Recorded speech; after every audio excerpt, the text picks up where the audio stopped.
এটা হচ্ছে অত্যন্ত দুর্গম একটি এলাকা। আজকে গতকাল রাত্রে আমার বড় খালা উনি পৃথিবীর মায়া ত্যাগ করে মহান রবের ডাকে শেষ নিঃশ্বাস ত্যাগ করে পৃথিবী থেকে বিদায় নিলেন। খালা সম্পর্কটা অনেক গভীর, মায়ের বোন। সেই খালার মৃত্যুর খবর শোনার সাথে সাথেই ঢাকা থেকে ছুটে আসলাম। শেষ দেখা দেখলাম, জানাজায় শরীক হলাম। এই যে শেষ বিদায়, খালার খাটিয়াটা যখন ঘাড়ে, তখন হৃদয়ে শুধু একটি শব্দই, হৃদয়ের মাঝে একটি উৎকণ্ঠা, একটি প্রশ্ন বারবার হৃদয়ে ক্ষত বিক্ষত করতে লাগলো। এই যে পৃথিবী, যে পৃথিবীতে একদিন আমরা সবাই আসছি, কত আনন্দ, কত উল্লাস করছেন, আবার এই পৃথিবীর মায়া যেদিন আমি আপনি ত্যাগ করব, সবাই অশ্রু বিসর্জনের মাধ্যমে আমাদেরকে বিদায় দেবেন।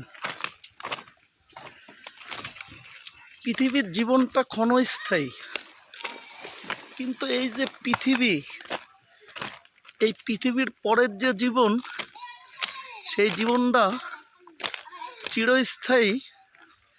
যে জীবনের শুরু আছে কিন্তু শেষ নেই। দেখেন, আমি হেঁটে যাচ্ছি একটা রেল লাইনের উপর দিয়ে। এখান থেকে আমাদের রাজবাড়ি শহর 3 মাইল। তো ফাইনালি চিন্তা করলাম যে রেল লাইনের উপর দিয়ে হেঁটে যাই। শৈশবে এই রেল লাইনের উপর দিয়েই মামা বাড়িতে আসতাম। এখন আমি আপনার ভিডিও করতেছি, আর ইতিমধ্যেই সামনে ট্রেন, এই যে দেখেন ট্রেন চলে আসছে।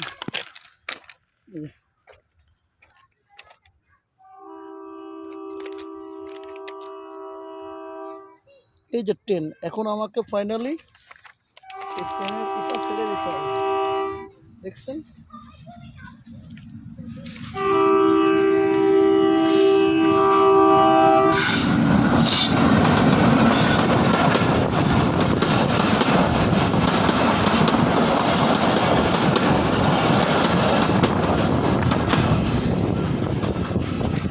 ট্রেন চলে গেল।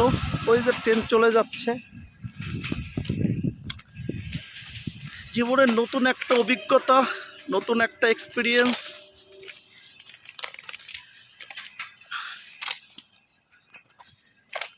রেল লাইনের উপর দিয়ে যখন আপনি হাঁটবেন, তখন অবশ্যই আপনাকে সর্বোচ্চ সতর্ক এবং সর্বোচ্চ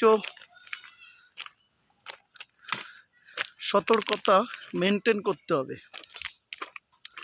যাই হোক, তখন বারবার হৃদয়ের মধ্যে একটি শব্দ মস্তিষ্কে রক্তক্ষরণ ঘটাচ্ছিল যে এই পৃথিবীর মায়া ত্যাগ করে একদিন আমাকেও চলে যেতে হবে। আজকে যে খাটিয়াতে